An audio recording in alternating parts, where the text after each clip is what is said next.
Ahí estamos. Bueno, buenas tardes a todos. Eh, Primero un aviso parroquial.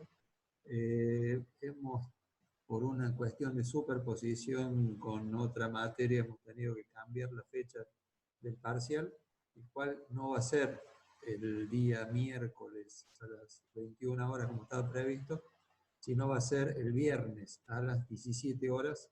O sea, siempre en horario de clase a ustedes no les complica cuánto disponer de otros horarios.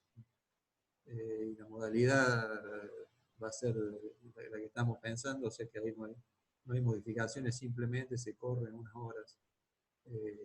No va a ser el miércoles, sino va a ser el viernes, ya les va a llegar la notificación vía mail por los medios previstos en la plataforma. Esto lo acabamos de cerrar hace 10 minutos, o sea que es bien fresquita la noticia. Bien, habíamos empezado la clase pasada hablando de crisis bancaria y habíamos visto antecedentes, características, causas, consecuencias, etc. Vamos a ver a partir del temario de hoy básicamente los mecanismos de resolución que tienen las distintas crisis. Con asistencia, sin asistencia, vamos a ver algunos ejemplos también al respecto.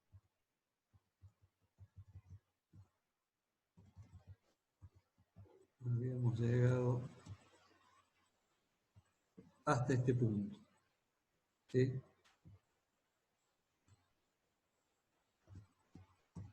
No, habíamos llegado. Okay.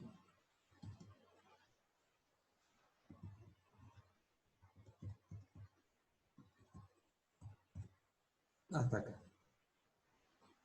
Bien, tenemos la crisis. Tenemos los efectos negativos que eso produce sobre la economía. Lo que tenemos que ver cómo lo resolvemos.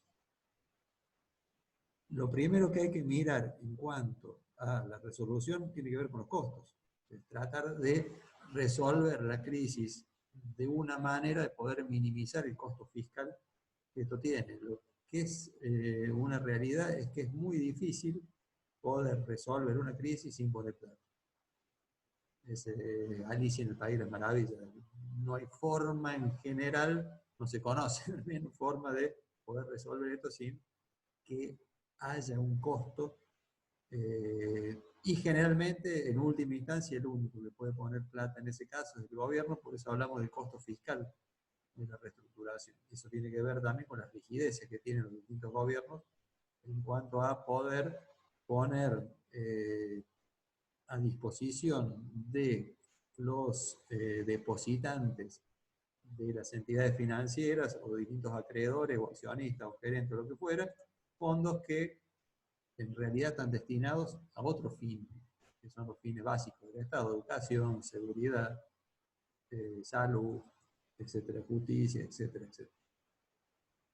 Generalmente es muy antipático disponer de esos fondos para, como dicen en la prensa amarilla, salvar a los banqueros por las malas decisiones que tomaron. El tema es que ya hemos visto la importancia que tiene el sistema financiero para el funcionamiento de la economía y no es simple ni gratis dejar caerlo como si fuese otro tipo de empresa. Esto seguramente va a tener un costo muchísimo mayor del que se asume al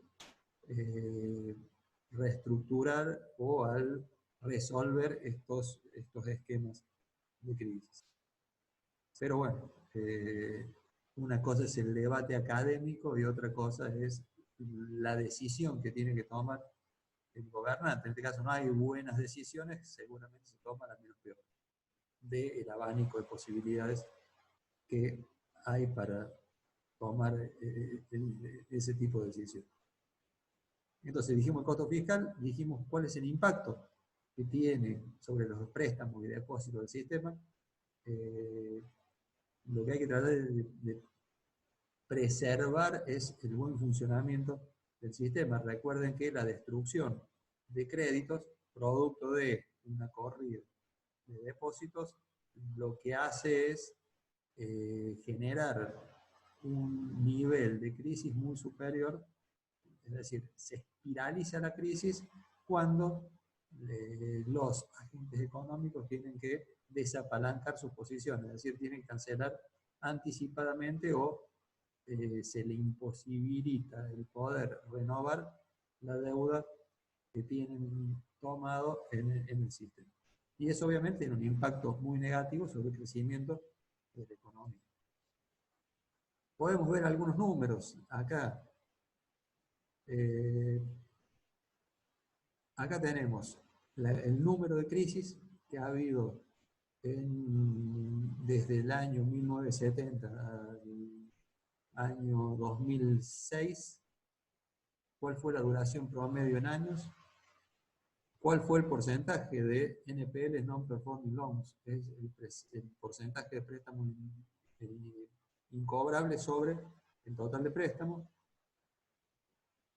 ¿Cuál era la relación crédito bancario sobre PBI? El costo fiscal que demandó esa reestructuración y cuánto fue la pérdida de actividad en términos de PBI. En promedio hubo 33 países con crisis, de los cuales en promedio duraron 4,3 años. 4,3 años es un número importante. El promedio de préstamos en situación irregular, 26%, en economías que tenían como profundidad crédito bancario sobre PBI un 44%. Para que se den una idea, Argentina hoy debe tener más o menos préstamos sobre PBI un 12-13%, mientras que Brasil debe estar más cerca del 50%, Chile más cerca del 70%. El costo fiscal de la resolución, 15 puntos del producto. Es realmente un número muy, muy importante. Fíjense, si le sacamos a cualquier economía 15 puntos del producto para resolver una crisis, realmente es un número muy importante. Y la pérdida de actividad en términos de PBI, 7,1%. El PBI cayó 7,1%. No es gratis las crisis bancarias, tienen costos realmente muy elevados y hay que tratar por todos los medios de mitigar los riesgos de ocurrencia, como hemos visto con regulaciones prudenciales, etcétera, etcétera. Pero una vez que, como en este caso, tenemos la crisis adentro, hay que tratar de resolverla con el menor impacto posible en cuanto a los al costo que esto lleva. Acá pueden ver también los préstamos de última instancia, si había, si no había, si en 21 casos, no en 12 casos, y cuáles son los impactos en definitiva. ¿Qué debemos tener en cuenta a la hora de buscar acciones para resolver las crisis bancarias? Lo primero que tenemos que saber es de qué tipo de crisis estamos hablando. No es lo mismo poder resolver el caso de una crisis individual que una crisis sistémica. Si bien la preocupación en general debería ser la de lograr la estabilidad de todo el sistema financiero, no la de un banco, de una institución en particular, la realidad es que es mucho más simple resolver una crisis individual que una crisis sistémica. Normalmente las medidas que se toman en uno y en otro caso son distintas y los tiempos y los costos que traen aparejados también son distintos. De todos modos, también es cierto que en el caso de un banco en forma individual, si la resolución no es adecuada y eso genera un efecto contagio, también probablemente eso lleve a una generalización de la crisis. Por lo tanto, de nuevo, hay que ser muy prudentes en ese punto. ¿A dónde debería estar direccionada la acción? Básicamente cuidar los intereses de los depositantes, y específicamente de los pequeños depositantes, que son los más desprotegidos en el caso de ocurrencia de una crisis. Son los que normalmente no tienen otra fuente de ahorros, y en muchos casos son los ahorros de toda la vida que están puestos, depositados en una institución financiera. Por lo tanto, insisto, debería ser específicamente el punto crucial para tomar las distintas medidas para resolver la crisis.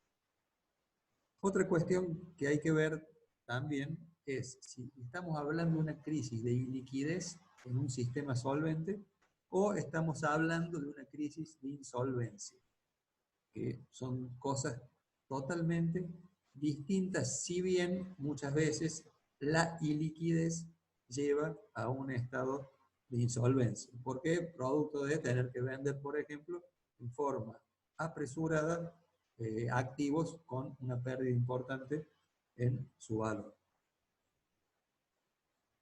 Cuando tenemos una crisis de liquidez, si el problema es la liquidez, pero la entidad o las entidades son solventes, generalmente con una utilización adecuada de los mecanismos previstos de préstamo de última instancia, de descuentos, adelantos, se puede resolver.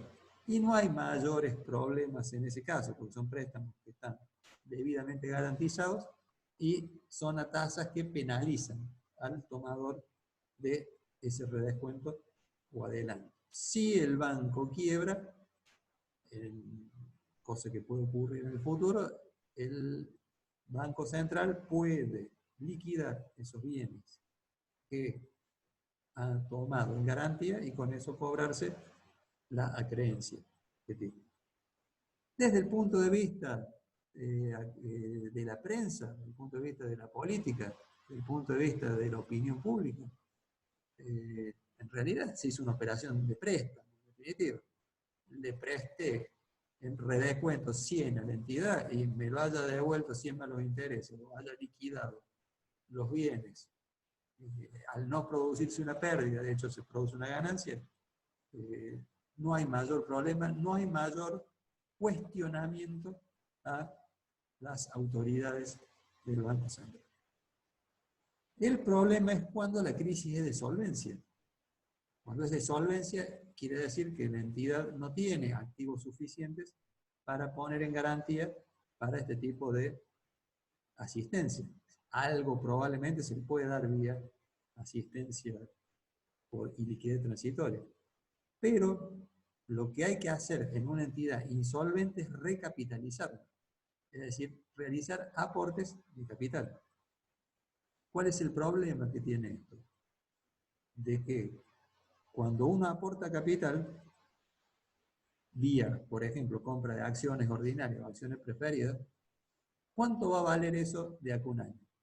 La verdad que no lo sabemos. Va a depender del negocio de la entidad, va a depender de los comparables, va a depender de toda una serie de factores que realmente no sabemos exactamente cuánto puede ser. Te puede ir bien, por ejemplo, cuando Estados Unidos decidió resolver la crisis del 2008 de los principales bancos, lo que hizo el Tesoro fue comprar acciones preferidas de esas entidades, con una estrategia de salida luego de un par de años que le permitió salir con alguna ganancia. Pero podría haber sido algo catastrófico, podría haber sido que no hubiese sido suficiente, no hubiese sido bien hecha esa inversión y el Tesoro perdía fondos, es decir, los contribuyentes en definitiva hubiesen tenido que asumir una pérdida en algunos casos bastante importante. Y esto sí es mucho más cuestionable y es muy importante que estén los mecanismos previstos para que los directores del Banco Central que toman este tipo de decisiones no tengan problemas con la justicia a posteriori.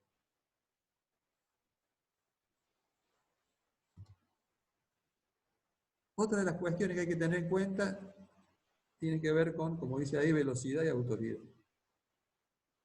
Sabemos que las crisis bancarias tienen un componente psicológico importante. En la medida que eso no se resuelva rápidamente, ¿sí? La velocidad se potencia, es decir, crece a una velocidad exponencial la salida de los depósitos. Por lo tanto, es muy importante de que en forma inmediata se tomen las decisiones adecuadas, que esas decisiones adecuadas se divulguen, se comuniquen de manera eficiente, cosa de que se restaure la confianza de la manera más rápida posible. Y esto está relacionado con la autoridad, o sea, quien es el encargado de resolver la crisis, ya sea el Banco Central o algún organismo especializado en la resolución, debe tener la autoridad suficiente para tomar todas las medidas necesarias sin tener que consultar, por ejemplo, al Poder Legislativo, por ejemplo, al Poder Judicial, al Poder Ejecutivo. ¿Por qué? En el marco de la velocidad necesaria, esto lo que hace es generar una mayor desconfianza y claramente podría tener un incremento en el costo muy importante, no tener, insisto, la velocidad y la autoridad necesaria para poder resolver las crisis. Un tema crucial es la confidencialidad. ¿Qué pasa si todos los integrantes de la cátedra, incluidos ustedes, tienen los depósitos en el Banco Facultad Sociedad? El Banco Facultad está teniendo problemas. Si el Banco Central resuelve esta cuestión rápidamente, con velocidad, con autoridad, con eficiencia, es una cosa. Ahora, ¿qué pasa si se filtra a los medios de prensa? ¿Qué pasa si desde el Banco Central filtran esa información de que el Banco Facultad está con problemas? Y es muy probable que esto, que la velocidad de contagio sea muchísimo más rápido. Con lo cual, acá hay toda una discusión. Alguna vez lo conversaba con algún periodista al respecto. ¿Dónde está el punto donde está el derecho de los depositantes a estar convenientemente informado o debidamente informado con el hecho de que esa información divulgada de forma extemporánea o errónea puede gatillar una corrida mucho más grande de la que está? Insisto, cuando hay una crisis no hay buena solución, lo que se trata de tomar es la menos peor de todo el set de soluciones posibles. Obviamente, esta confidencialidad, este secreto en la resolución, no obsta de que las entidades deben cumplir con los requisitos de rendición de cuenta de sus acciones que están previstos en los distintos instrumentos legales, ya sea ante el Congreso o ante la autoridad que estuviese dispuesta dentro del marco legal. Dos cositas más. Por un lado, los límites. El tema del límite está relacionado básicamente con un concepto que ya hemos visto en reiteradas oportunidades y que lo vamos a seguir viendo hasta que termine el dictado de la materia, que es el riesgo moral o el moral hazard. Esto tiene que ver con que si el apoyo a los distintos depositantes y acreedores de entidades financieras es ilimitado y bajo cualquier circunstancia, lo que va a generar es que haya una displicencia por parte de los depositantes y demás acreedores de no tomar en cuenta el riesgo implícito en cada una de las entidades. O sea, va a haber una falla en lo que se llama la disciplina del mercado. Y donde lo que debería prever este tipo de mecanismo de resolución es minimizar el riesgo moral. Esto es fácil de decirlo, es muy difícil de hacerlo. Habida cuenta de que, como dije anteriormente, no hay buenas soluciones en este caso. Algo tenés que sacrificar. Lo ideal es tener previsto mecanismos con anticipación que tengan en cuenta este punto en particular. Por último, hay que tener bien en cuenta el tema del costo. Y sobre todo si hay forma de recuperar ese gasto. Ejemplo, en Estados Unidos, como dijimos, el gobierno tuvo que, a través del Tesoro, comprar acciones de entidades financieras y tuvo un costo. Después pudieron salir con beneficios. Eso indudablemente es una ganancia que se contabiliza como tal. Pero el gobierno no es un fondo de cobertura, no es un hedge fund. El gobierno está para otra cosa, no para comprar acciones de los bancos. Entonces, en este tipo de casos es importante medir, estimar cuánto es el costo total del operatorio de salvataje y fundamentalmente cómo eso puede ser recuperado. De acá la idea es que los accionistas de las entidades no se hagan más ricos y sobre todo a costa de aportes del Estado. Ese debería ser un punto crucial en cuanto a estos mecanismos de resolución.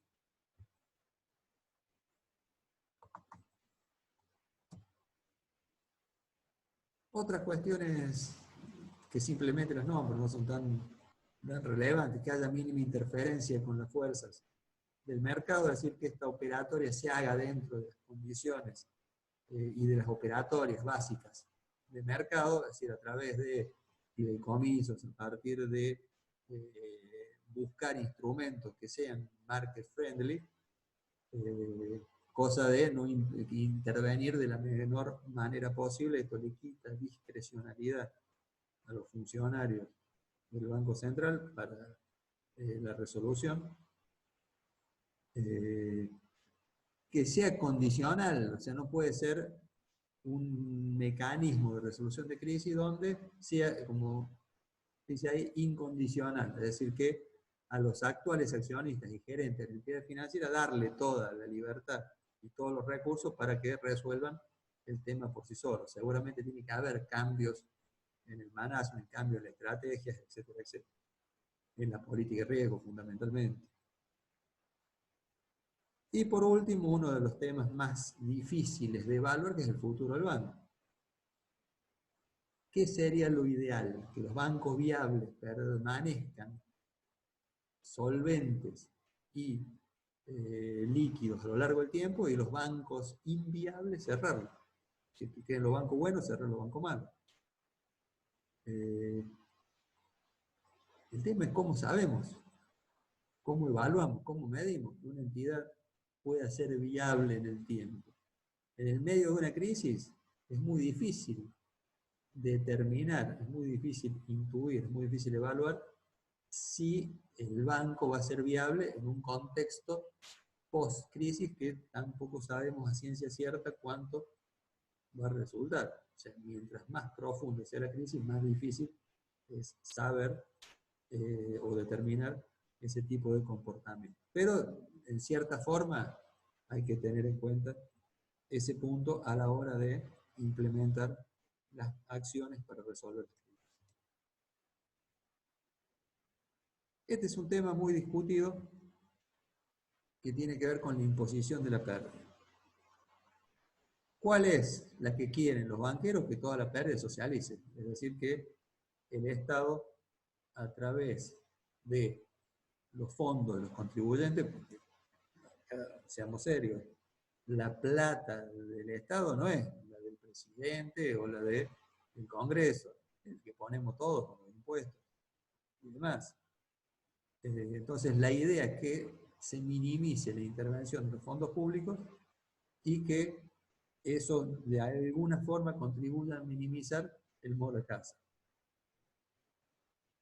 Y a ver, si convenimos que en toda crisis se pierde plata, el tema es quién la pierde. ¿A quién le asignamos? ¿A quién le imponemos esa pérdida? Intuitivamente uno podría decir que los accionistas deberían ser los primeros en perder en estas cosas. Si los tipos tomaron malas decisiones crediticias y tomaron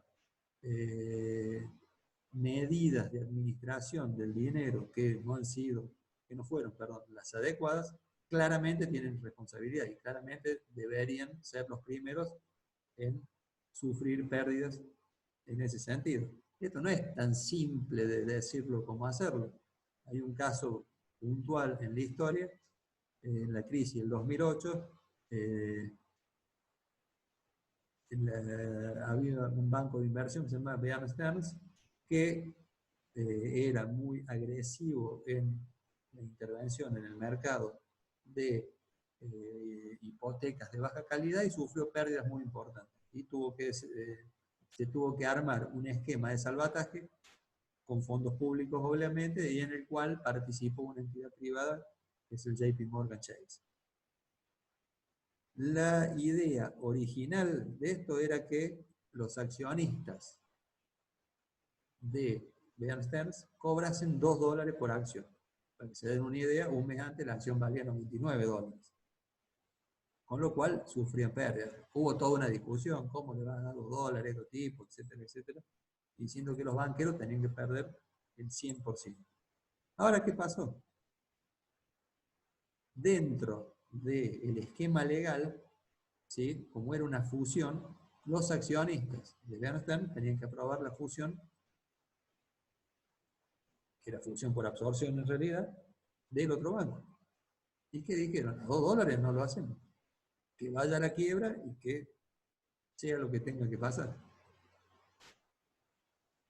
Con lo cual bloqueaba una resolución que ya estaba tomada, que ya estaba en marcha y que había de alguna forma llevado a tranquilizar al resto del mercado. ¿Cómo se terminó esta historia? Cobraron entre 10 y $12 por acción. Un escándalo a nivel de prensa, a nivel académico, muy grande. Pero, de nuevo, si uno quiere hacer las cosas con una mínima interferencia con la fuerza del mercado, tiene que tener en cuenta también ese tipo de cuestiones. Pero de nuevo, de 99 que valían tus acciones a 12 que recuperaste, está bien, pero perdiste una gran parte. Los gerentes y directores de las entidades, normalmente en este caso, cuando hay una quiebra, cuando hay una absorción, una venta forzada, etc., pierden su trabajo. Y uno dice, si tuvieron responsabilidad en el manejo de la entidad y en el diseño y ejecución de las políticas, etc., debería ser quizás de ese modo, especialmente si estos managers tuvieron mecanismos de remuneración que estaban en función de la producción y no en función del riesgo asumido por la entidad. Simplemente ejemplificar. Supongamos que el banco faculta los contrata a todos ustedes para colocar préstamos, ¿sí?, a estudiantes de la facultad. Y yo soy gerente general del banco y les digo, si usted, por cada préstamo que ustedes colocan, le pago X%. Independientemente de quién sea el tomador de crédito.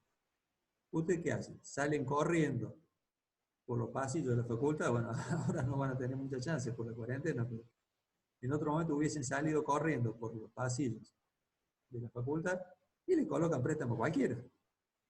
¿Por qué? Porque con cada préstamo que ustedes colocaban, yo le pago una comisión.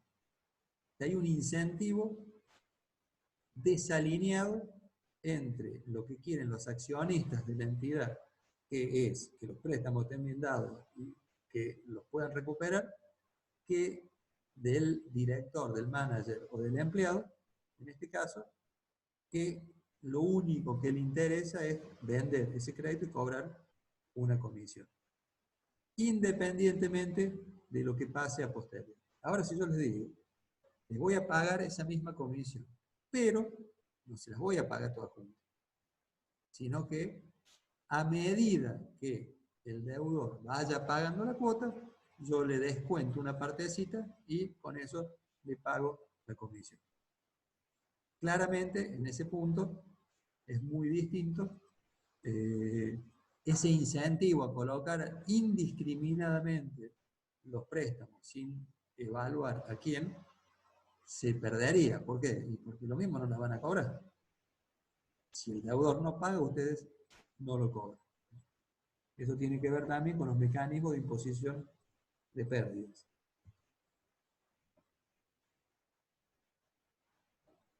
Los acreedores comunes, que son los depositantes en general, ahí es donde está la discusión, en general, son los que deben ser de alguna forma protegidos en este tipo de cuestiones. Y ahí es donde empezamos a discutir. Los pequeños, los más grandes.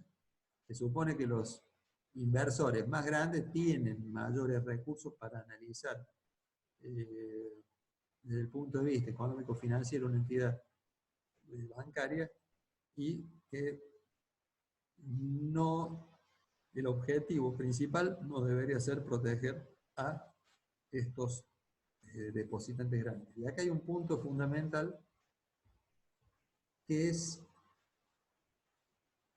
en muchos casos, las entidades financieras, no tanto en la Argentina, sí en el mundo, se financian emitiendo bonos en el mercado, bonos con cotización pública en el mercado, que normalmente son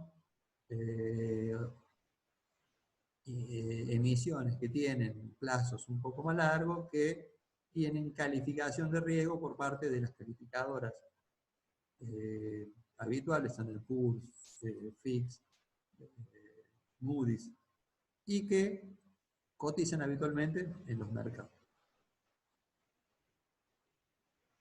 Se supone que quienes participan de ese tipo de operaciones, de hecho que cuando vos compras un bono en el mercado, tenés un prospecto en el cual te dice que ese prospecto no es una invitación a comprar ni una oferta, sino que es simplemente informativo, y que la decisión pasa por el análisis y buen juicio del inversor. En este caso, ¿hay que protegerlos o no? Esa es toda una discusión. Lo que quedó claro es que en la crisis del 2008, muy pocos bonistas, el caso de Lehman, algún banco de Dinamarca y algún otro, son los que sufrieron lo que se llama un haircut, un recorte, una quita de capital en el bono que mantenía. En general, todavía los bonistas se los incluye dentro de este tipo de salvataje. Ya vamos a ver un ejemplo puntual de cómo es en la Argentina con la aplicación del 25 bis.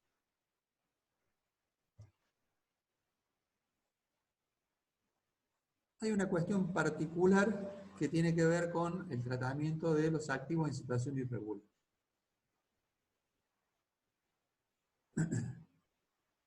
Normalmente, cuando hay una crisis bancaria, los préstamos en situación irregular crecen. Es casi unívoco esa cuestión. ¿Por qué? Porque si la economía se cae, si no hay más crédito en la economía, si los tomadores de préstamos no pueden rolear adecuadamente su deuda, los más débiles son los que claramente van a sufrir mayor problema. Por lo tanto, eso incrementa la cartera de préstamos en situación irregular de las entidades. Entonces, cuando tengo que resolver el problema de un banco, si yo le dejo dentro del banco todos esos préstamos en situación irregular, iba a ser muy difícil que el banco pueda salir a flote. ¿Por qué? Porque los managers van a estar dedicados a cobrar eso, y que puede ser posible o puede no ser posible, y no a generar nuevos negocios. Además, en la medida que esa cartera se vaya empeorando, va a tener mayores pérdidas por mayor previsionamiento, es decir, va a sufrir una mayor pérdida de capital. Con lo cual, en realidad, lo que estoy haciendo es pateando el problema para adelante. en una entidad en el medio de una crisis. Una de las maneras que se utilizan es lo que se llama bad banks, bancos malos o banco hospital, en los cuales se le saca a los bancos con problemas esa cartera en situación irregular, usualmente se la pone en un fideicomiso para administrarla y obviamente si vos le sacas un activo a la entidad le tenés que dar algo a cambio, si no se generaría un desfasaje en la ecuación patrimonial. En el caso de México, por ejemplo, cuando fue la crisis del 94, se creó un fondo que era el FOBAPROA, que funcionaba como un banco malo, y a las entidades financieras el gobierno le dio un bono, un título público, con cotización obviamente en los mercados, cosa de restaurarle de alguna forma la solvencia a las entidades. Esto resultó positivo para los bancos que pudieron recomponer su situación, pero ese fondo que administraba los malos préstamos, ese bad bank, ese banco hospital, tuvo casi 90% de incobrabilidad. O sea, eran tan malos los préstamos que casi no se cobraron. También se habla de causas de fraude, corrupción, etc. Simplemente son comentarios. Perdón. ¿Quién terminó pagando eso? Y muy claramente, el contribuyente. ¿Por qué? Y porque los bonos emitidos por el Estado para resolver el tema de los bancos, claramente se pagan con los fondos públicos. Entonces es toda una discusión cómo tratar estos activos en situación irregular.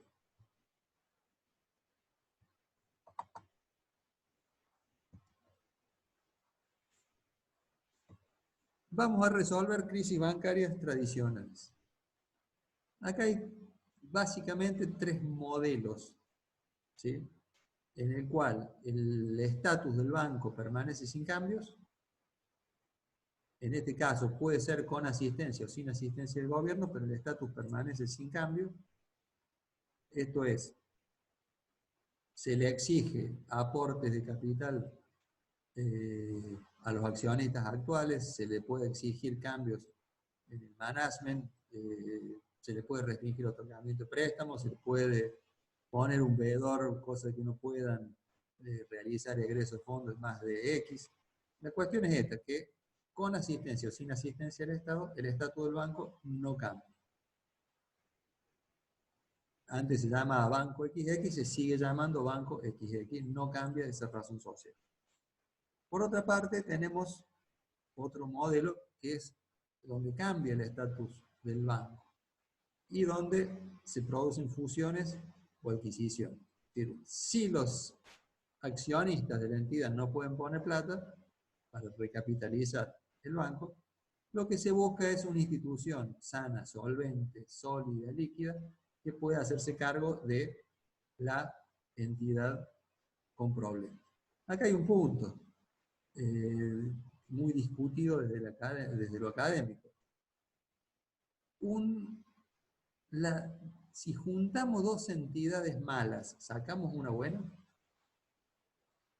Y hay dos bibliotecas. Algunos pueden decir que como estás disminuyendo de alguna forma el costo, tenías dos casas matrices y ahora tenés una sola, echaste la mitad del personal, o una cosa así, para la misma economía, por una cuestión de economía de escala, ahí podemos tener algún beneficio. En general, en la historia, cuando se fusionaron dos entidades malas, lo que terminó siendo es un problema peor, con lo cual no es aconsejable esa cuestión. Dijimos entonces, el estatus del banco permanece sin cambio, cambia el estatus del banco, o ¿qué pasa si ninguna de las dos alternativas es factible? En ese caso hay que liquidar la entidad. ¿Cómo? De acuerdo a los mecanismos previstos en la normativa, que vamos a ver algunos ejemplos en particular. Y acá lo que hay que tener en cuenta es cómo está la interconexión de estas entidades con el resto.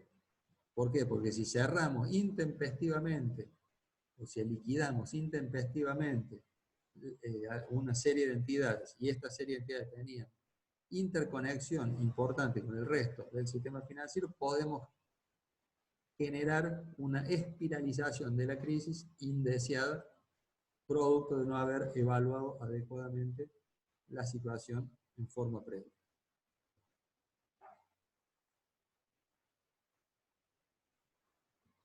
Resoluciones asistidas. Esto tiene que ver cuando hay aportes del gobierno nacional, aportes del Banco Central, aportes de algún ente, algún fideicomiso, lo que fuera, algún ente estatal. En este caso, el estatus permanece sin cambios. En este caso se da o a través de los préstamos de última instancia, es decir, el Estado provee asistencia por liquidez transitoria, en este caso realmente es el Banco Central, debidamente garantizado y a tasa más alta de la del mercado, o líneas específicas, donde el gobierno o el Banco Central, o el que fuera, asiste al banco con problemas, pero sin desplazar totalmente a los accionistas actuales. Es lo que pasó en Estados Unidos. Citibank tenía serios problemas, o Bank of America o Wells Fargo, y recibieron aportes del Tesoro americano, pero sin desplazar a los accionistas. Sí le diluyeron el capital. Sí le diluyeron el capital. La acción de Citi valía 55, pasó a valer $2, $3, $5. Hoy se fue recuperando, una vez que el gobierno vendió su participación. Pero, ¿se desplaza totalmente el accionista? No. ¿Se le diluye su participación? Claramente sí.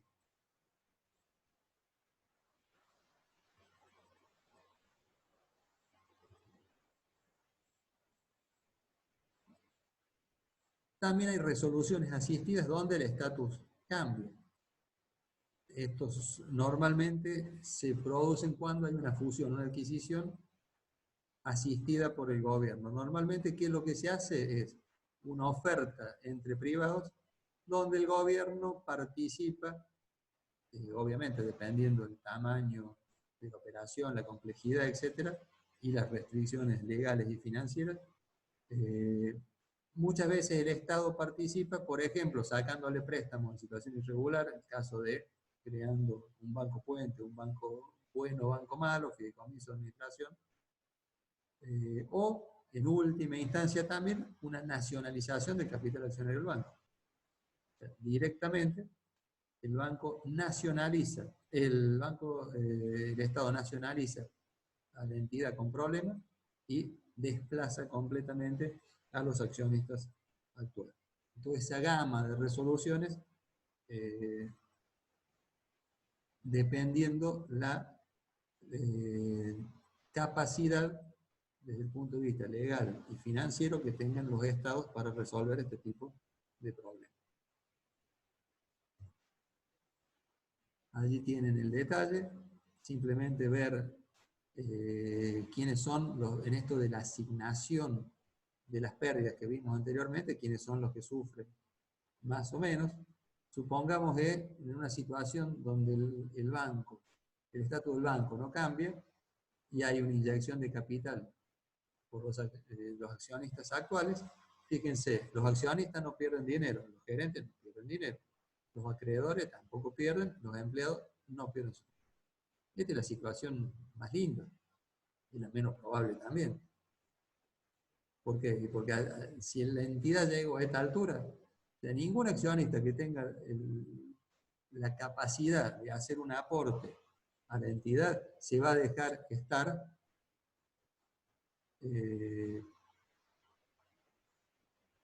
haciendo que se pierda la confianza, que es fundamental, sobre la entidad, para ponerla después. Vas a perder plata al vicio. Acá lo importante es, si la tenés, ponela. Por lo tanto, esa situación es más difícil que ocurra. Es más, si el accionista piensa que le va a ir mal, obviamente saca la plata, no la pone. Si hay una inyección del gobierno, los accionistas pierden dinero, probablemente de forma parcial, como dijimos, hay un desplazamiento parcial de los accionistas. Los managers pierden su trabajo, probablemente, acá hay todo un tema. Por ejemplo, en casos como el Bank of America, o el Wells Fargo, o el Citi, en Estados Unidos, que tuvieron el apoyo del gobierno americano a través del Tesoro, cuando al cabo de un año hubo que reconocer los premios, es decir, los bonus que estaban previstos a los managers, y la verdad es que eran un montón de millones de dólares. Imagínate la gente, el contribuyente, cuyo dinero iba destinado a salvar a los banqueros, cómo se pusieron con esto. Los debates académicos y la prensa eran feroces al respecto. ¿Cómo puede ser que un manager se lleve 100 millones de dólares de una entidad que tuvo que ser salvada por el gobierno? Realmente bastante complicada la discusión. Los acreedores, y algunos pierden, otros no, depende si son bonistas, si son otro tipo de acreedores. Difícil que los depositantes pierdan en este punto, y los empleados, si pierden su trabajo o no, y seguramente si hay una racionalización de la entidad, algunos pueden llegar a perder. Y así sucesivamente. Fíjense que el peor de los casos es la liquidación. En una liquidación, ¿los accionistas pierden? Sí, todo, porque el banco se liquida. Los gerentes pierden todo, porque de nuevo, el banco se liquida, no sigue funcionando. Los acreedores pierden dinero, y sí, los que no tienen algún seguro, algún colateral, pierden el 100% de su creencia, y los empleados pierden. Es decir, pedir la liquidación de las entidades con problemas realmente no es un caso que deba ser analizado a la ligera. Debe ser una decisión absolutamente prudente, pensada y, sobre todo, teniendo en cuenta todos estos aspectos negativos que eso puede llegar a tener. Bien, con esto vimos cuáles son los modelos de resolución de crisis. Vamos a avanzar en el modelo de manejo de crisis. ¿Sí? No es lo mismo la resolución que el manejo. La resolución es a dónde voy para resolver. El manejo es qué hago mientras tanto. Acá hay varias fases al respecto. La fase 1 es contener la crisis. Ese es el primer punto. Estabilizar la situación, pero básicamente eso apunta a restaurar la confianza del público. Ese es el punto fundamental. Si no hay una restauración de la confianza, es muy difícil de dar vuelta a esta cuestión. Y ustedes saben que la psicología del dinero es bastante complicada. El dinero es normalmente lo más cobarde que hay y lo que huye más rápido. Y donde, como dice el famoso dicho, la confianza se demora años en construirse y en un segundo se pierde. Entonces, ¿cómo se hace esto? Básicamente resolviendo las necesidades de liquidez a través de asistencias de emergencia y buscar la manera de que ese exceso de liquidez no te genere daños macroeconómicos al resto de la economía. Y fundamentalmente identificar y atacar las causas de la crisis. Son los préstamos en situación irregular, son activos tóxicos que tienen las entidades, son productos de malas estrategias, son productos de requisitos de acceso al crédito muy laxos. Bueno, cualquiera de ese tipo de cuestiones hay que identificarlas y resolverlas lo más rápido posible. ¿Cuáles son las medidas? En este caso, proteger a los depositantes, establecer políticas macroeconómicas creíbles, tomar medidas para frenar la salida de depósitos. Esto es recrear la confianza. Cerrar las entidades inviables, anunciar programas de reestructuración de mediano plazo, ser transparente en la política, esto es muy complicado.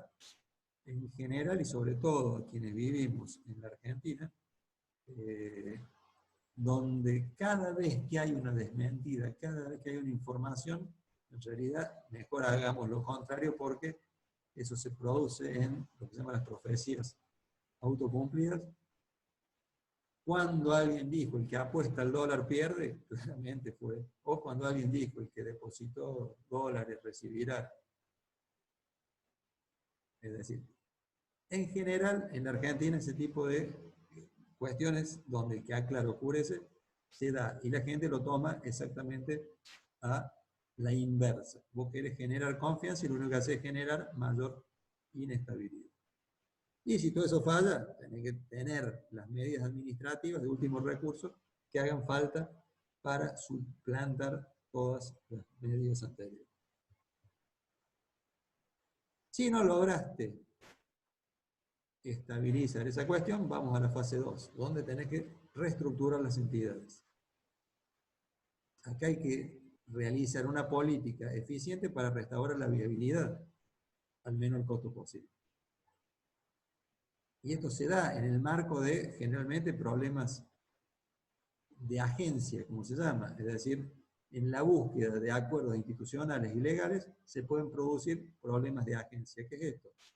La dificultad de coordinar acciones entre el Poder Ejecutivo, entre el Banco Central, entre el Poder Legislativo, entre el Poder Judicial, entre los banqueros, entre los sindicatos, entre los depositantes. Es decir, participan toda una masa de individuos y agentes con incentivos contrapuestos que dificultan de manera sustancial cómo efectuar este tipo de reestructuraciones. Por eso es importante de que esto se realice en las buenas épocas.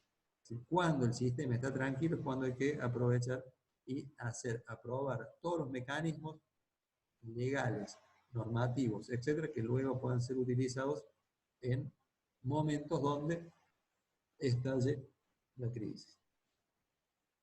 Esto tiene que ver con promulgar leyes de instituciones de facilidad internacional a los bancos, promulgar las leyes que regulen la evaluación de activos y mecanismos de transferencia, revisar normas contables, etcétera, etcétera. Este sería más o menos un modelo de resolución. Si del análisis surge que este modelo es viable, si es sí, se impone el plan de reestructuración. Si eso se cumple, listo, queda bien la entidad financiera queda funcionando. Si no cumple, va a un caso de resolución. Si no es viable, directamente va a un caso de resolución, este cuadradito rojo que tenemos. Ahora, en el caso de una resolución, lo que hay que ver ¿es un problema sistémico? ¿Sí o no?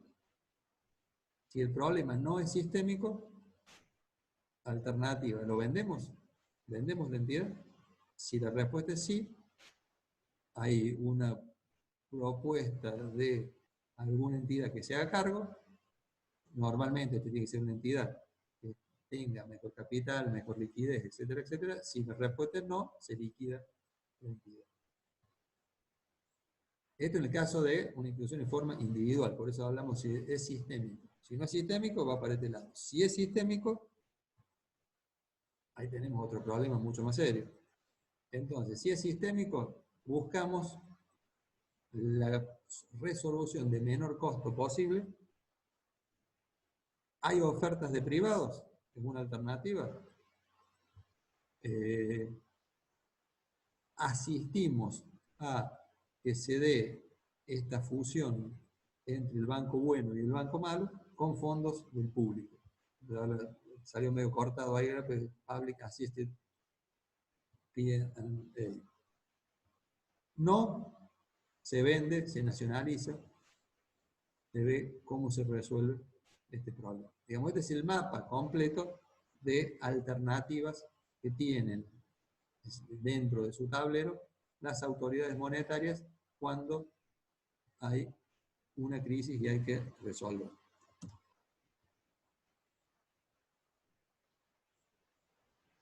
Vamos a pasar un poquito, esto es la explicación que yo le fui dando de este esquema que está acá plasmado en la diapositiva. Son, digamos, los comentarios que hay a continuación. No vamos a ver todos, lo pueden ver un poquito entre ustedes, en forma a posteriori de clase. Vamos acá. ¿Cuáles son los factores que complican a este modelo? Por un lado, la sostenibilidad de la deuda, que limiten opciones de reestructuración. ¿Qué es esto?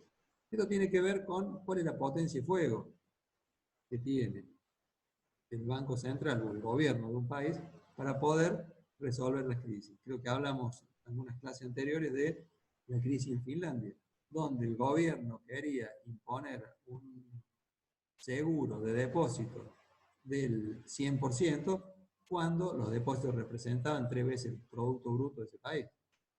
Claramente es muy difícil que eso pueda ocurrir. ¿Por qué? Porque si necesitas emitir, tendría que tomar deuda por 3 veces el producto, 300% del producto. Es imposible que un país pueda tomar ese nivel de deuda. Argentina tiene niveles de deuda, depende de cómo tomes el PBI, y a qué dólar, alrededor del 90%, imagínate al 300. O sea, 90 no puede pagar, imagínate al 300. Y eso no es un problema argentino, es un problema de cualquier país en el mundo. Entonces, si no tenés esa potencia que puede tener un Estados Unidos, por ejemplo, una Alemania, o una Europa con un Banco Central Europeo, esto lleva a tomar decisiones políticas que son más complejas. Ejemplo, o le doy menos protección a los depositantes, o tengo menos capacidad para reestructurar los bancos, espero que el sector privado lo haga y les puedo dar alguna contribución, pero no mucho más. Transfiero el costo a accionistas y acreedores, esto es, a los depositantes les doy la mitad, les doy el 70%, les doy el 50%, se lo doy en 2 años, ese tipo de cuestiones. A accionistas le licúo la tenencia. Lo que te va a quedar después de todo eso es una menor intermediación financiera post-crisis. O sea, si no resuelvo bien esta cuestión de la resolución de crisis, lo que me va a quedar es un sistema financiero mucho más chico, con mucha menos capacidad de fondeo, mucha menos capacidad obviamente de generar crédito vía intermediación financiera.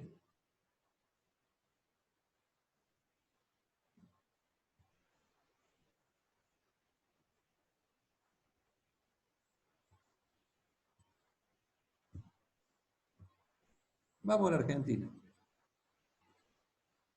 En la Argentina, si se acuerdan, cuando vimos el capítulo 2, vimos el marco legal de la República Argentina, vimos que la ley de entidades financieras se componía de 2 o 3 partes. Ahí dijimos que en ese capítulo en particular íbamos a ver solamente hasta el artículo 34 más o menos, después el secreto bancario que era el 40, 41, 42. Y no vimos el 35 bis. Ya no vimos 35 bis, etc. ¿Por qué? Porque íbamos a ver específicamente como mecanismo de resolución de crisis. Es el mecanismo que está previsto en el marco legal de la República Argentina para resolver los casos de crisis en entidades financieras. Esto se introduce en la ley de financieras en el año 95. Recuerden que era una época donde había una alta caída de entidades producto de la crisis denominada efecto tequila, y en ese caso no había garantía de los depósitos, no había absolutamente nada. Con lo cual, entidad que se caía, depositante que no cobraba, o que tenía que hacer juicio y tenía que esperar a que se liquiden los activos de esa entidad, si servían para algo, para poder cobrar parte de eso. Entonces, se había generado una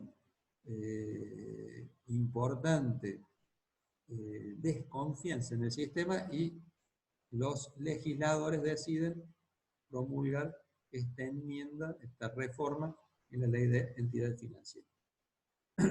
Por eso su nombre 35 bis. El 35 y el 35 bis, que es el que lo amplía.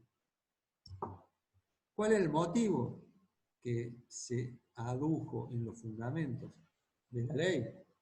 Por un lado, legislar la posibilidad de que el BCRA efectúe reestructuración de entidades en resguardo de crédito en los depósitos bancarios. Fíjense que es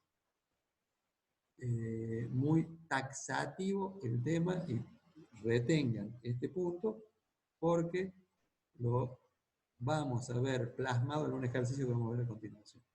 En resguardo del crédito, los depósitos bancarios. Cuando habla de depósito bancario no habla de los tenedores bonos, no habla de los acreedores de las entidades financieras, no habla de los accionistas, no habla de nada. Habla de los depósitos bancarios, exclusivamente. ¿Sí? Que son los que, como vamos a ver, se privilegian en el marco de un mecanismo de resolución de crisis en la Argentina. Esta modificación, ¿para qué se hace? Para que el Banco Central cuente con todas las herramientas legales para poder intervenir adecuadamente en el salvataje de cualquier entidad que no pudiese ser resuelto por la aplicación de un plan de regularización y saneamiento. Esta es una instancia previa a la autorización a la revocación de la autorización para funcionar. O sea, lo que se hace cuando se aplica el 35 bis es, como ya vamos a ver, se suspende la autorización para funcionar transitoriamente hasta resolver la cuestión. No se revoca. Probablemente después esa suspensión devenga en una revocación, pero no es el caso primero. ¿Qué significa suspender la autorización para funcionar? Obviamente que la entidad no puede realizar ningún tipo de intermediación, no puede tomar más depósitos, no puede prestar, sino que simplemente lo que tiene que hacer es cobrar, ¿sí?, los créditos que tenga otorgado, no puede efectuar gastos salvo determinadas cuestiones que están previstas en la ley, pago de sueldo, pago de redescuentos al Banco Central y alguna otra cosa,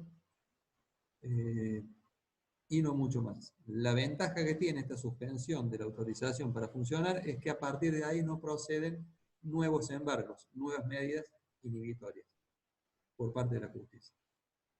Con lo cual le da un plafón de tiempo razonable al banquero central para poder resolver el caso puntual sin que se produzcan interferencias de la justicia. No digo que eso esté mal, pero a ver, se produce la crisis de un banco. El central dispone la suspensión y un depositante presenta un recurso de amparo a la justicia. El juez, ¿qué es lo que va a hacer? Dicta una medida de no innovar y se aboca al estudio de la cuestión. No tiene por qué un juez saber ni cómo es ese banco, ni por qué, ni... O sea, tiene que abocarse a estudiar. Eso va a llevar un tiempo precioso donde la desconfianza va a ser tal que se va a desparramar por el resto de las entidades. Eso de actuar con autoridad y de actuar con velocidad. Por eso es muy importante que se pueda aplicar esa suspensión de las medidas cautelares a partir de la suspensión de la autorización para funcionar, que como dijimos es transitorio.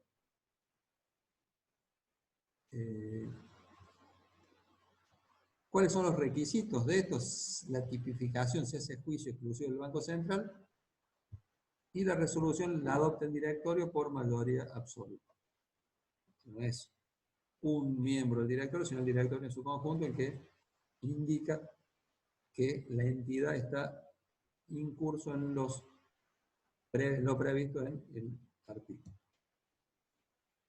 Y habla de varias alternativas en las cuales pueda participar. En general se pueden dar algunas o todas. Reducción, aumento de la generación de capital social. Esto prevé de que se pueda vender ese banco con problemas.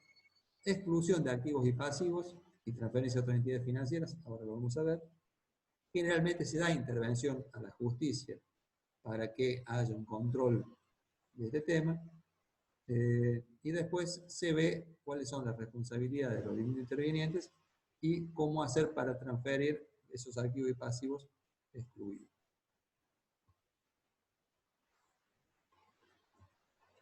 Vamos uno por uno. Cuando hablamos de reducción, aumento de enajenación del capital social, acá básicamente cuando una entidad tiene problemas en general, la contabilidad no es muy fidedigna del valor de los activos. Y generalmente no se equivocan en menos. O sea, en general están mal valuadas algunas cuestiones. Con lo cual, lo que se hace habitualmente es que el Banco Central realice, por la auditoría en realidad, realice los distintos ajustes del mecanismo, es decir,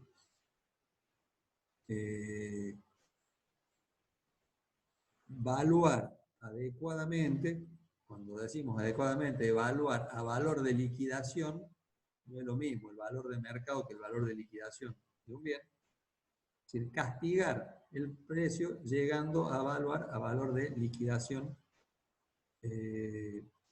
a juicio del Banco Central. Y obviamente eso va a generar una pérdida, por eso habla de la reducción del capital o la afectación de reservas contra dicha pérdida. O sea, disminuye el capital de las entidades. En muchos casos este capital pasa a ser negativo. Se le otorga un plazo a la entidad para que resuelva el aumento, en general no se cumple.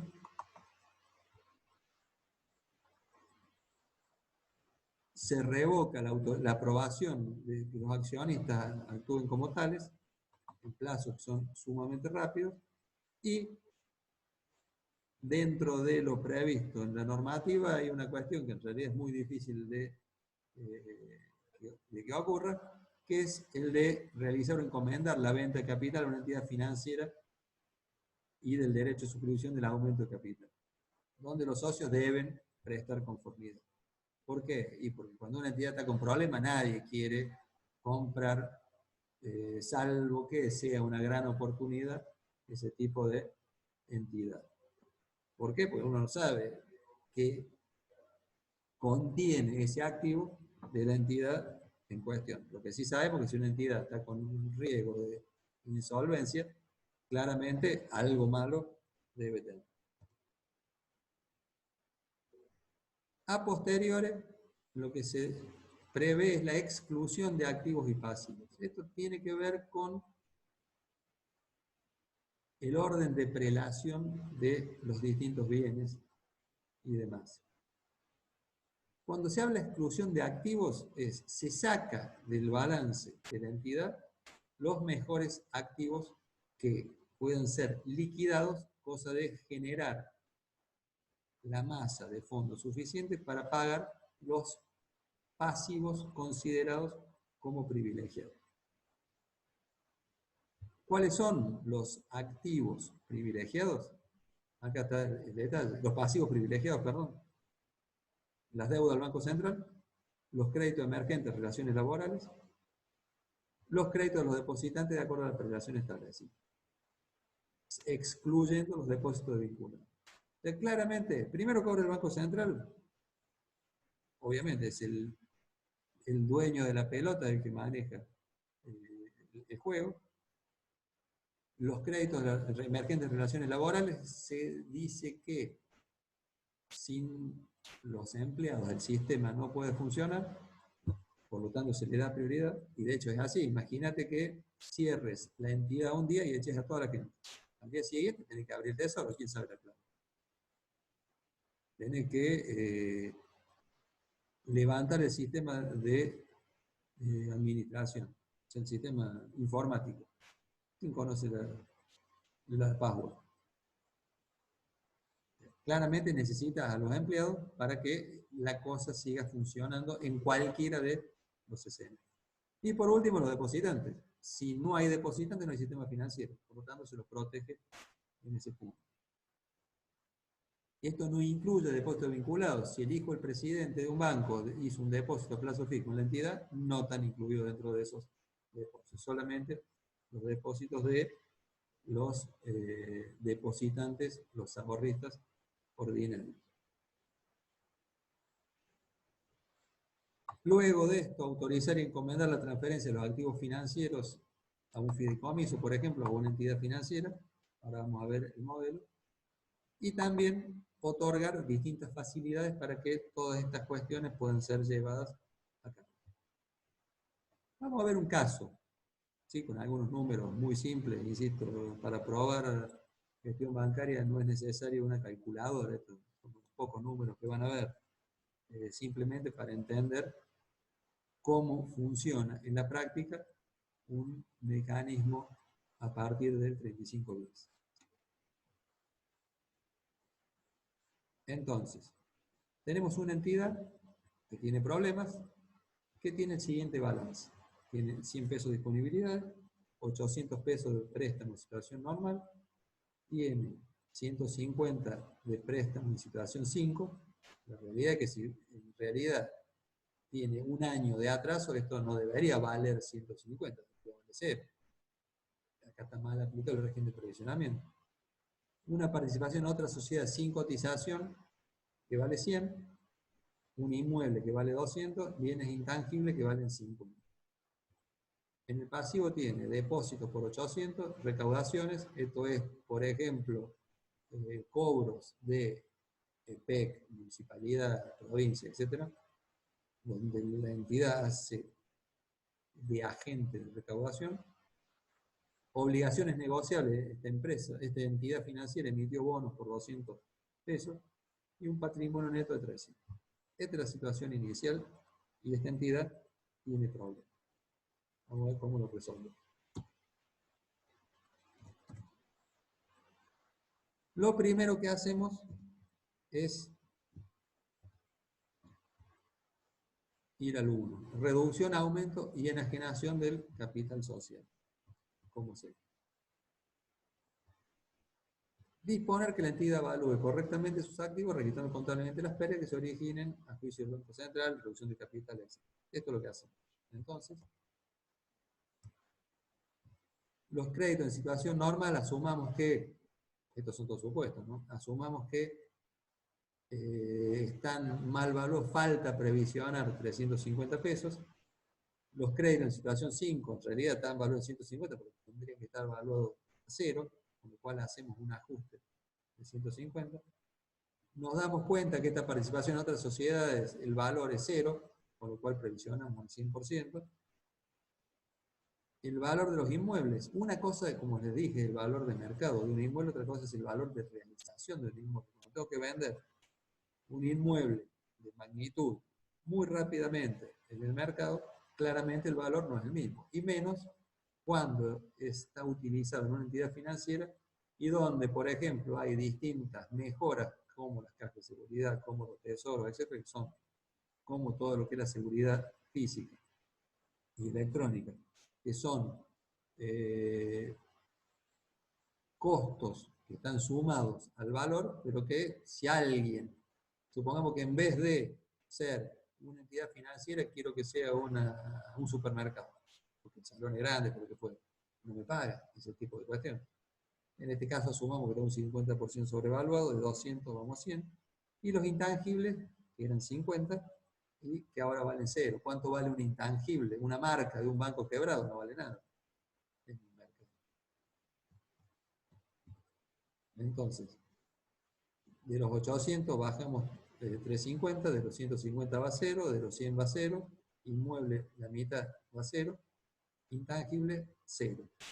Con lo cual, lo que yo creía que tenía en el activo, que eran 1.400 pesos, en realidad, en mi nuevo activo, voy a tener 650 pesos. Tengo que ajustar 750. Disminuyo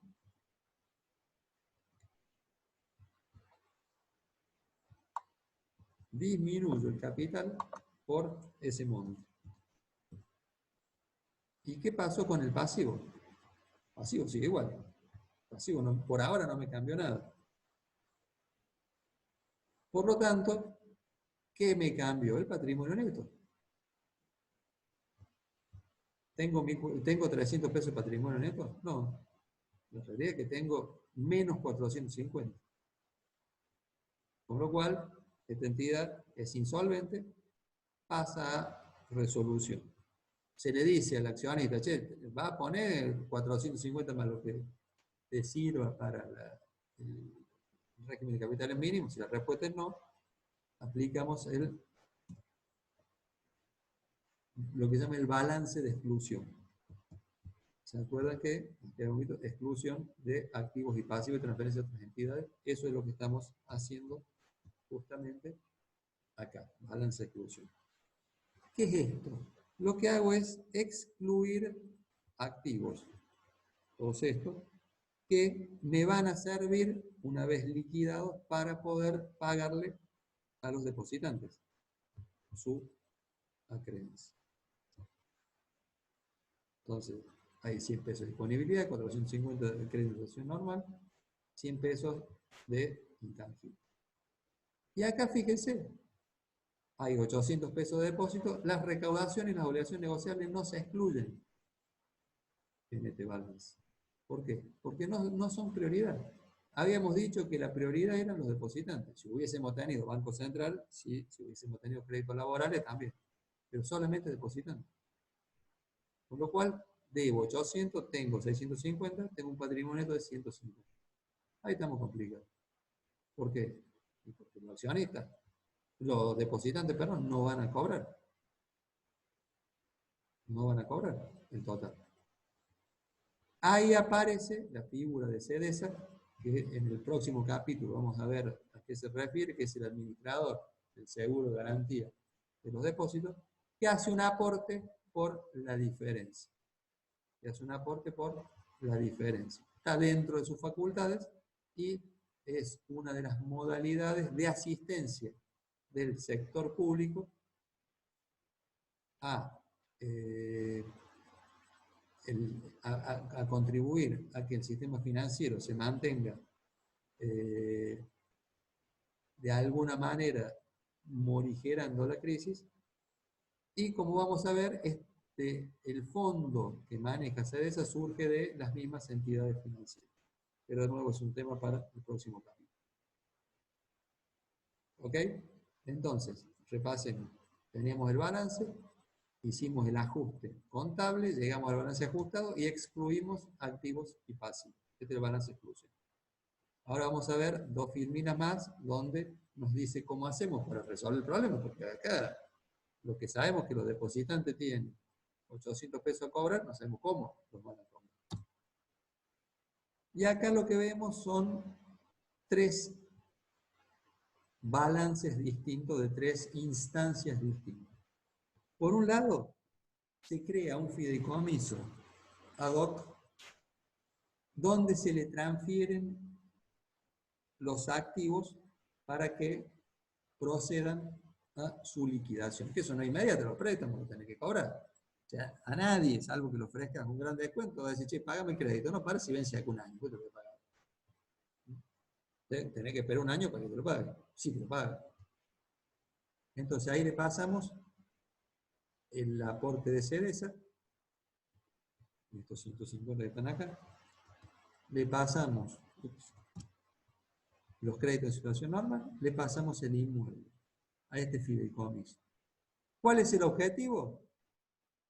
Vender, liquidar, cobrar lo que fuese toda esta masa de activos, y eso se financia con lo siguiente: un bono A por 700, un bono B por 150, que lo suscribe CEDESA, que este bono B claramente es el que generalmente no se cobra. Si llegase a sobrar algo, si este inmueble en vez de valer 100 lo pueden vender en 150, ahí recupera algo CEDESA. El bono A tiene prioridad de cobro sobre el bono B. ¿Okay? El segundo estamento aparecen bancos participantes. Lo que se busca son entidades sólidas, solventes, que de alguna forma quieran ampliar su base de clientes, su base de negocios, participando de esta operatoria. Y que a cambio de eso son las que se hacen cargo de los depósitos de la entidad quebrada. ¿Sí? Pero obviamente, yo soy una entidad financiera, me vas a dar unos depósitos, me tenés que compensar de alguna forma con un activo, cosa de que pueda balancear la ecuación patrimonial. Si me metes un pasivo y no me da nada, lo que estoy haciendo es castigando el patrimonio. Entonces, ¿qué se le transfiere a los bancos? Los 100 pesos estos de disponibilidad del balance de exclusión, y se le transfiere el bono A, este que está acá. Es decir, que la entidad lo que tiene que hacer es poner o disponer transitoriamente de liquidez por si los depositantes se quieren llevar la plata. Si se la llevan, se le baja la caja, pero le queda el bono A que va a cobrar a posteriori. Y acá tenemos el balance residual. Acá sí estamos en un problema. Este balance residual es el que le queda a los accionistas. Esto usualmente se llama banco residual. Esto es el que le queda a los accionistas luego de haber hecho esta modalidad. Y fíjate, le queda 0 en el activo y le quedan las recaudaciones y las obligaciones negociables. Es decir, el accionista en este sistema perdió el 100% de lo que había puesto y encima se queda con una deuda y sin bienes para resolverlo. Acá, ¿qué puede pasar? Que los accionistas digan, ok, vamos a poner entre todos 300 mangos y le pagamos a los bonistas y a los que tienen recaudaciones y resolvemos el problema, o directamente no pagamos nada y a la quiebra los accionistas en forma individual. Cuando se resuelve esta cuestión, al banco residual ya no es que se le suspende, se le revoca la autorización para funcionar. Sigue funcionando como una sociedad anónima al que no puede hacer intermediación financiera. Y acá se produjo una gran discusión hace algunos años atrás, más precisamente en el año 2002, con la caída y aplicación de 35 bis de los bancos Ukia, Bicel y Versa, que están en propiedad. El accionista mayoritario era el Banque Crédit Agricole de Francia. Por una cuestión política X, estos banqueros resolvieron irse del país y la entidad quebró. Se quebró, se le aplicó el 35 bis. Y quedó este balance del banco residual. ¿Qué hicieron los tipos? Dijeron, fueron a la justicia y pidieron un concurso preventivo. No hemos visto todo el mecanismo de resolución previsto en la ley de entidades financieras, pero el principio que sale de eso es que las entidades financieras no pueden pedir el concurso preventivo. O resuelven o liquidan. Esto es un intermedio hasta poder llegar a esa cuestión.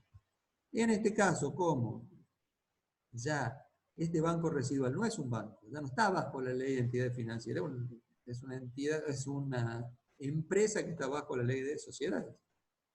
En ese caso se le aprobó el concurso y en el marco de ese concurso pudieron pagar estas acreencias. Pero fue el único caso de un banco fallido de esta naturaleza que cumplió con el residuo. Entonces, para cerrar, ya estamos en hora, ¿a quién se privilegia en la Argentina? A los pequeños depositantes. O a los depositantes, en realidad, que en general son los pequeños depositantes. No a los vinculados se sacan de este punto. No a los bonistas, no a inversores que se consideran más calificados que otros. ¿Cuánta plata puso el Estado acá? Cero, no puso nada. ¿Por qué? Porque este mecanismo de salvataje se hizo a través de bancos participantes de un fideicomiso en particular. Y la plata surgió de haber puesto en liquidación todos los bienes. Y ustedes me dirán, ok, y estos 150 que pone CEDESA, vuelvo al punto, y esto lo vamos a ver en el próximo capítulo. Esta plata que pone CEDESA surge del aporte que hacen mensualmente las entidades financieras. El costo fiscal de este mecanismo es cero.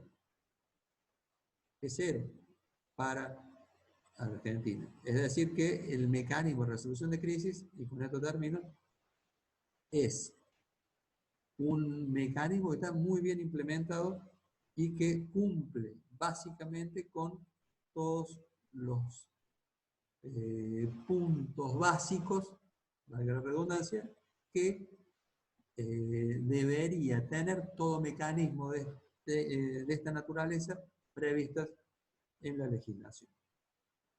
Bueno, hasta acá tienen un par de comentarios más, lo pueden leer tranquilamente.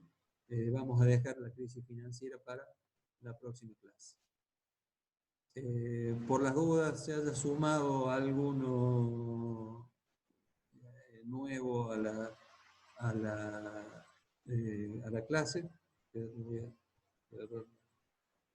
a